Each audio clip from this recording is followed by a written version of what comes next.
نحمده ونصلي على رسوله الكريم اما بعد عن بهز بن حكيم عن أبيه عن جده أنه سمع رسول الله صلى الله عليه وسلم يقول في قوله تعالى كنتم خير أمة أخرجت للناس قال أنتم تتمون 70 أمة أنتم خيرها وأكرمها على الله تعالى رواه الترمذي وابن ماجه والدارمي وقال الترمذي هذا حديث حسن. سبحان ربك رب العزة عما يصفون وسلام على المرسلين والحمد لله رب العالمين.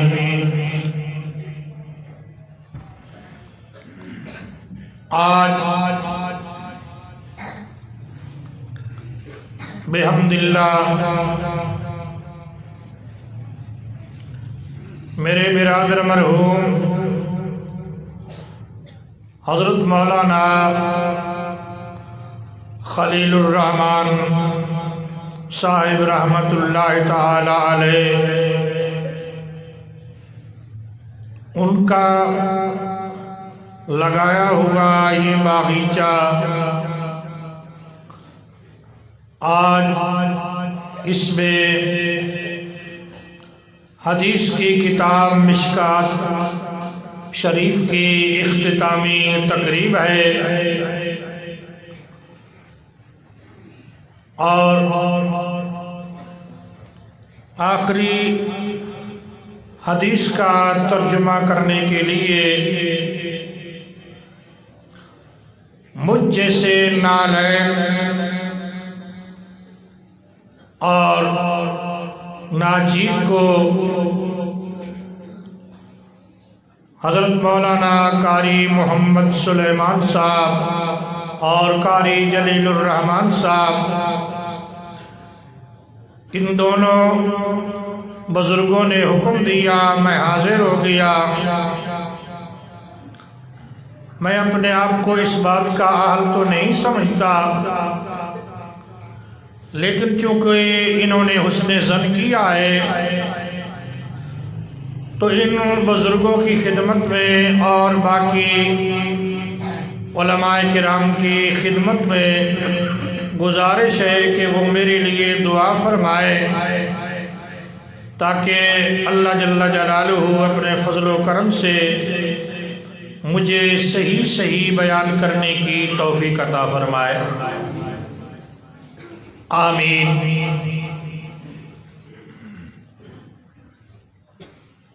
مجھے آدھا گھنٹہ دیا گیا ہے. سب سے پہلے میں نے بسم اللہ الرحمن الرحیم پڑھا ہے، تو بسم اللہ کے بارے چند باتیں عرض کر دیتا ہوں. اس کے بعد حدیث پڑھانے والے خوش نصیب اساتذہ کرام اور حدیث پڑھنے والی خوش نصیب بچیاں، ان کے بارے کچھ باتیں عرض کروں گا اور پھر اس حدیث کا ترجمہ کروں گا.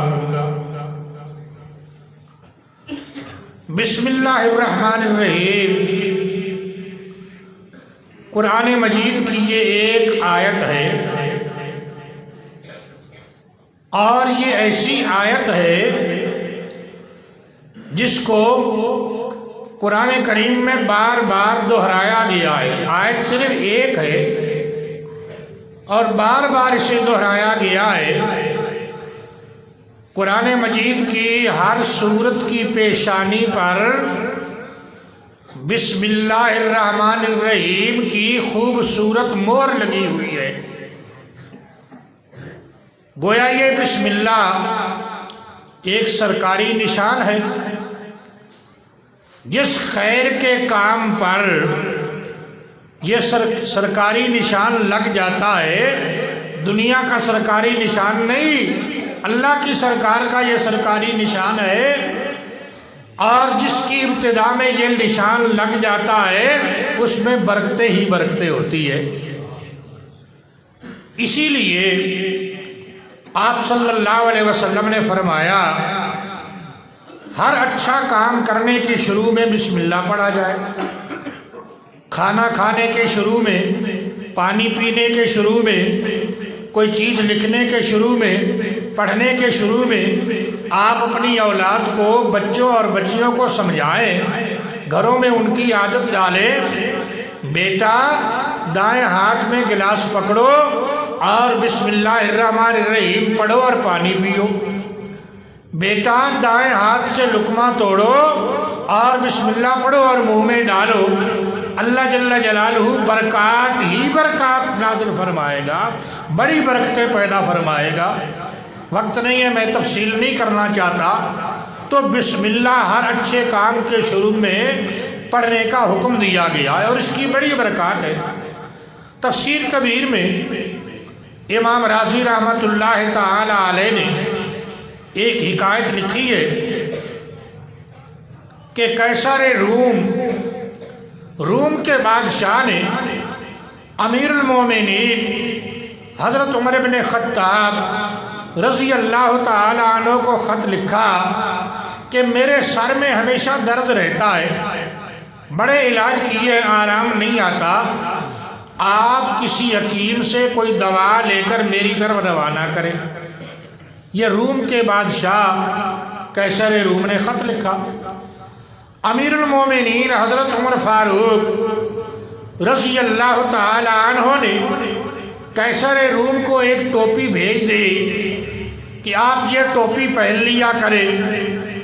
قیصر روم جب ٹوپی سر پہ رکھتا درد ختم ہو جاتا، اور جب کسی وقت ٹوپی اتارتا درد پھر شروع ہو جاتا.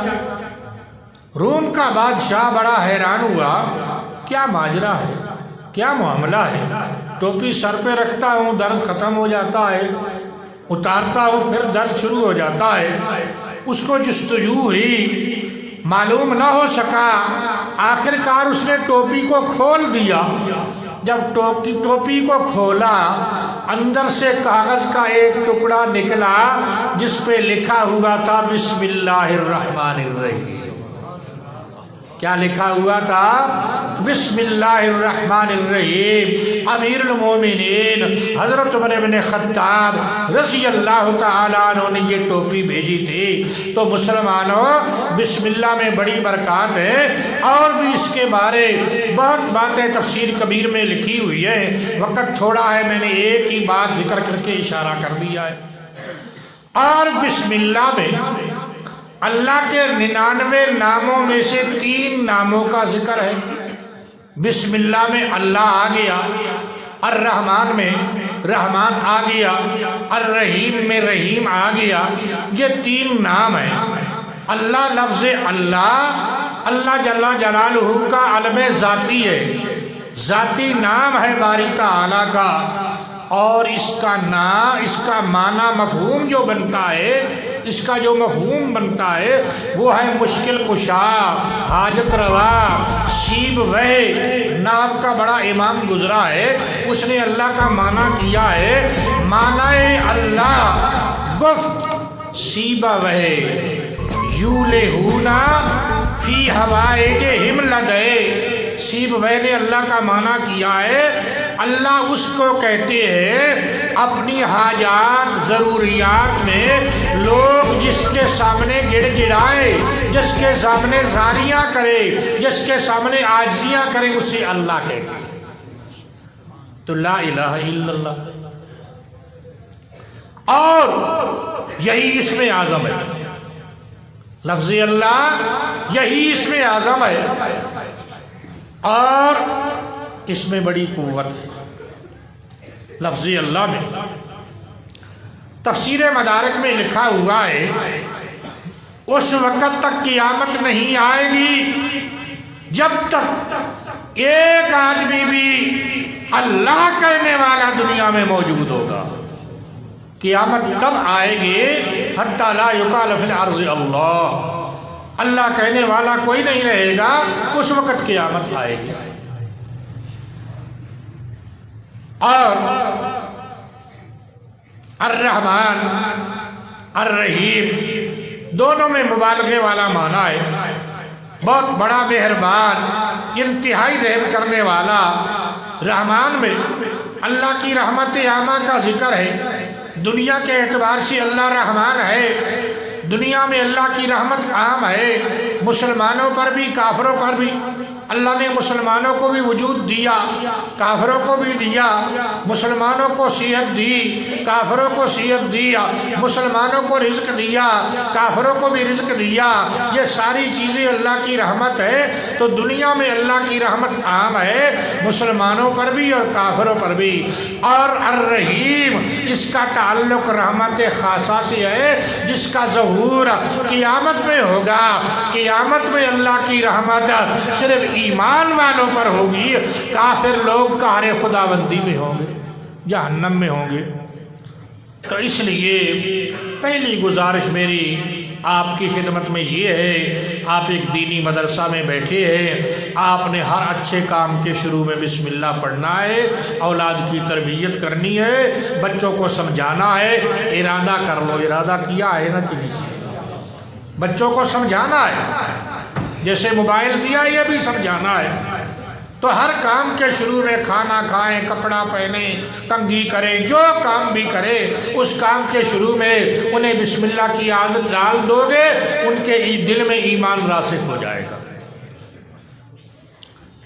اب حدیث پڑھانے والے خوش نصیب اساتذہ کرام، ان کے بارے کچھ باتیں میں عرض کرنا چاہوں گا۔ سیدنا حضرت عبداللہ ابن مسعود رضی اللہ تعالی عنہ حضور صلی اللہ علیہ وسلم کے صحابی ہیں، اور امام ابو حنیفہ رحمہ اللہ کا سارا علم حضرت عبداللہ بن مسعود سے منقول ہو کر آیا ہے۔ بالکل چھوٹا سا وجود ہے حضرت عبداللہ بن مسعود کا، اور علوم نبوی سارا سینے کے اندر ہے۔ صحابہ اٹھا کر دیوار پہ بٹھا دیتے تھے کہ ہمیں رسول اللہ کی احادیث سناؤ، نیچے نظر نہیں آتے تھے۔ حضرت عبداللہ بن مسعود رضی اللہ تعالی عنہ کا قول ہے، وہ فرماتی ہے اولئک اصحاب محمد، حضرت محمد مصطفیٰ صلی اللہ علیہ وسلم کے اصحاب، آپ کے صحابہ، ابرھا قلبا، دل کے اعتبار سے ساری امت سے زیادہ متقی اور پرہیزگار ہے، وَأَعْمَقُهَا عِلْمًا، علم کے اعتبار سے ساری امت سے بڑے ہیں۔ صحابہ اتنا علم امت میں کسی کے پاس نہیں ہے۔ وَأَقَلُّهَا تَكَلُّفًا، بناوٹ کے اعتبار سے بالکل عقل، ان میں بناوٹ نہیں ہے۔ کسی بناوٹ کئی کاموں میں ہوتی ہے، کپڑے میں بناوٹ ہے، کاٹن کا کپڑا مایا لگا لیا اور بٹک بٹک کر آ رہا ہے، یہ کپڑے میں بناوٹ ہے۔ مکان میں بناوٹ ہے، خوبصورت محل بنا رہا ہے، کئی چیزوں میں بناوٹ۔ علم میں بناوٹ ہوتی ہے، علم میں بھی کیا ہوتی ہے؟ میں بڑا عالم، میں بڑا مدرس، میں بڑا مقرر، اینک ٹھیک کر رہا ہے، ٹوپی ٹھیک کر رہا ہے، گلے میں رومال ڈال رہا ہے۔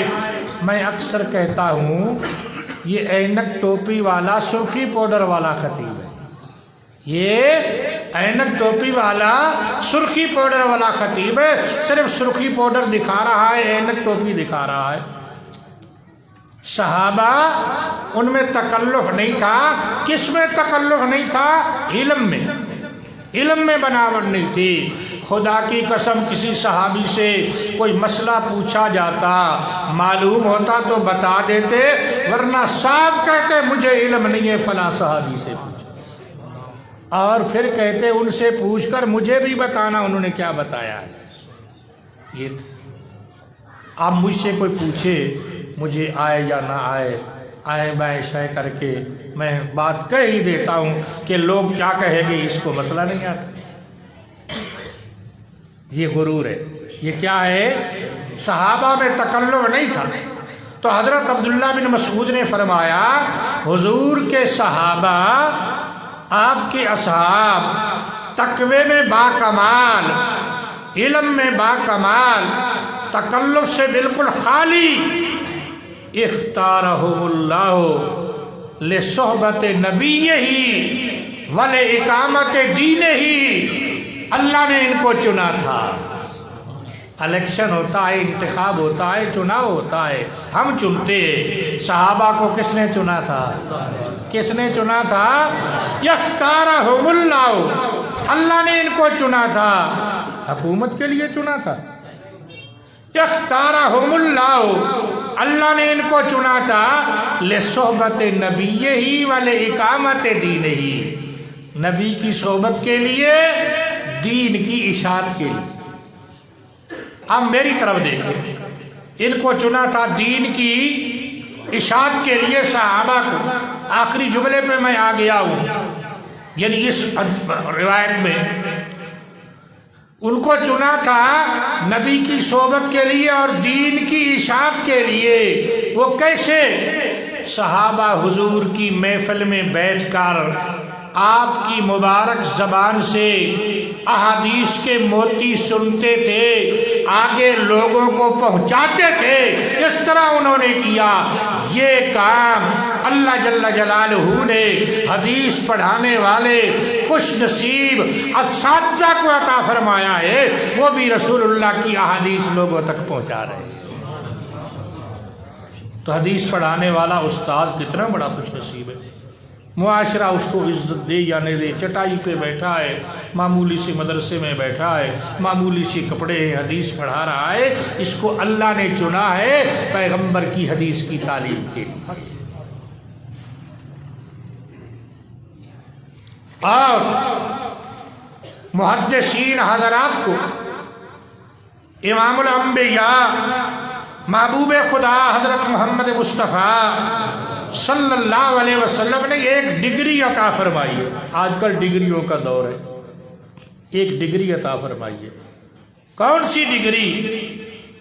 آپ نے فرمایا اللہم ارحم خلفائی, اے میرے اللہ میرے خلفاء پہ رحمت فرما.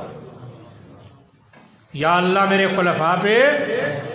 صحابہ نے عرض کی من خلفاء, یا رسول اللہ آپ کے خلفاء کون ہیں؟ آپ نے فرمایا میرے خلفاء وہ ہے یاتون من بعدی, جو میرے بعد آئیں گے اور میری احادیث کو روایت کریں گے, یعلمونہ الناس, اور لوگوں کو سمجھائیں گے. کہتے ہیں جی میں فلاں پیر کی بیعت ہوں, لوگ کہتے ہیں میں فلاں پیر کی بیعت ہوں, ماشاءاللہ جی اس کو فلاں نے خلافت دی تھی, اس نے اس کو حضرت مولانا حسین علی رحمۃ اللہ علیہ نے خلافت دی تھی, میں نے اس کے ہاتھ پہ بیعت کیے. میں نے حضرت سید عنایت اللہ شاہ صاحب بخاری رحمۃ اللہ علیہ کے ہاتھ پہ بیعت کیے, انہیں خلافت حضرت مولانا حسین علی رحمۃ اللہ علیہ نے عطا فرمائی تھی. ارے مسلمانوں, حدیث پڑھانے والے لوگ ان کو رسول اللہ نے اپنی خلافت دی. آپ نے فرمایا میرے خلفاء. حضور صلی اللہ علیہ وسلم نے دعا دی نظر اللہ امران سمع مقالتی فحافظها فوعاها کما ثم عداها کما سمع. اللہ اس بندے کی زندگی کو تر و تازہ کرے جس نے میری حدیث کو سنا, محفوظ کیا, یاد کیا, پھر جیسے سنا تھا ویسے آگے پہنچا دیا. تو اس میں ایک سند ہے جو بیان کرتے ہیں میرا فلاں استاد، ان کا فلاں استاد، ان کا فلاں استاد، ان کا امام بخاری رحمہ اللہ استاد، ان کا فلاں استاد، ان کا فلاں، ان کا استاد حضرت ابو ہریرہ، اور حضرت ابو ہریرہ کے استاد نبی کریم صلی اللہ علیہ، گویا آپ کے سینہ مبارک سے لے کر اس سند کے ذریعہ سے، آپ کے سینہ مبارک سے لے کر حدیث پڑھانے والے استاد کے سینے تک ایک اتصالی زنجیر ہے نور کی، ایک اتصالی زنجیر ہے نور کی، پیغمبر کے سینے سے نکلنے والا علم کا مبارک نور اس زنجیر کے ذریعے سے اس محدث کے سینے تک پہنچ رہا ہے اور یہ آگے بیان کر رہا ہے۔ اور بھی بہت ساری باتیں مجھے پابند کر دیا گیا ہے طلباء کے بارے میں۔ تمن والو، آپ خوش نصیب ہو، آپ کے شہر میں مدرسہ ہے، الحمدللہ کرو۔ یہاں بیٹھے بیٹھے آپ کے بچے بچیاں قرآن بھی پڑھ سکتے ہیں، حدیث بھی پڑھ سکتے ہیں۔ میں ایک حدیث بیان کرنے لگا ہوں۔ حضرت کثیر ابن قیس فرماتے ہیں، میں دمشق کی جامع مسجد میں حضرت ابو دردہ رضی اللہ تعالی عنہ کے پاس بیٹھا تھا۔ وہ حضرت ابو دردہ رضی اللہ تعالی عنہ کا مدرسہ تھا، یہی مغرب کا گیٹ ہے، وہاں بڑے تابعین نے علم حاصل کیا ہے۔ حضرت ابو دردہ رضی اللہ تعالی عنہ کے پاس بیٹھا تھا، ایک آدمی آ گیا، اونٹنی پہ سوار تھا اور باہر اسی طرح اونٹنی پہ کھڑا ہے اور کہتا ہے، یا ابا الدرداء جئت من مدینۃ الرسول صلی اللہ علیہ وسلم، اے ابو درداء میں رسول اللہ صلی اللہ علیہ وسلم کے شہر مدینہ منورہ سے آیا، مجھے کوئی کام نہیں ہے، ایک حدیث سننے کے لیے آیا ہوں۔ انکا تحدث، تو حدیث بیان کرتا ہے۔ یہ لفظ بتا رہا ہے کہ پہلے اس نے یہ حدیث سنی ہوئی تھی، تو وہ حدیث بیان کرتا ہے، میں نے سفر کیا ہے کہ اسی کے منہ مبارک سے سنوں جس نے براہ راست رسول اللہ سے سنے۔ اسی کو کہتے ہیں سند کو عالی کرنا۔ اور مدینہ منورہ سے لے کر دمشق ملک شام کا سفر کتنا ہے؟ 850 کلومیٹر۔ کتنا سفر ہے؟ 850 کلومیٹر۔ یہ کوئی ہوائی جہاز کا سفر اس نے نہیں کیا، کسی کار پہ سفر نہیں کیا، اونٹنی پہ سفر کیا ہے، صرف ایک حدیث سننے کے لیے۔ اور نیچے بھی نہیں اترا کہ میرے اس سفر میں فرق نہ آئے، بہت سنتے ہی چلا گیا۔ اتنا بس کہنا تھا کہ ایک ہی حدیث سننے کے لیے آیا ہوں۔ تو حضرت ابو دردہ رضی اللہ تعالی عنہ بڑے خوش ہوئے اور خوشی میں فوراً شروع کر دیا، سمعت رسول اللہ صلی اللہ علیہ وسلم، میں نے نبی پاک صلی اللہ علیہ وسلم سے سنا تھا، من سلک طریقا یطلب فیہ علما، جو علم حاصل کرنے کے لیے کوئی راستہ اختیار کرتا ہے، اللہ اس کو جنت کے راستے پہ چلاتا ہے، اور نوری ملائکہ اس کے پروں کے نیچے پر بچھاتے ہیں، اور عالم کے لیے ہر مخلوق دعا کرتی ہے، مچھلیاں پانی میں اور چیمٹیاں اپنے بلوں میں۔ یہ ساری حدیث، لمبی حدیث ہے بہت ساری، انہوں نے وہاں بیان کر دی۔ یہ حدیث سنتے ہوئے واپس ہو گیا، ایک ہی حدیث سننے کے لیے۔ یہ صحابہ کے ذہن میں حدیث کی قدر تھی۔ حدیث کی کیا تھی؟ اتنا لمبا سفر کیا ایک ہی حدیث سننے کے لیے۔ اپنے بچوں اور بچیوں کو یہ پڑھاؤ۔ ہمیں حدیث کیا، ہم نے تو بچوں اور بچیوں کو ٹچ موبائل دے دیا ہے، کہ دے دیا ہے، اور اس میں گند بھرا ہوا ہے، ننگی فلمیں ہیں، یہ بے غیرت خامد خود بھی دیکھ رہا ہے، اس کی نوجوان بیوی بھی دیکھ رہی ہے، باپ بھی دیکھ رہا ہے، اس کی نوجوان بیٹی بھی دیکھ رہی ہے، جوان بھائی بھی دیکھ رہا ہے، دوسری چارپائی پہ اس کی جوان بہن بھی دیکھ رہی ہے۔ اسے نہیں معلوم میں کیا دیکھ رہا ہوں اور میری بہن کیا دیکھ رہی ہے۔ وائے ناکامی متائے کارواں جاتا رہا، کارواں کے دل سے احساس ضیاں جاتا رہا۔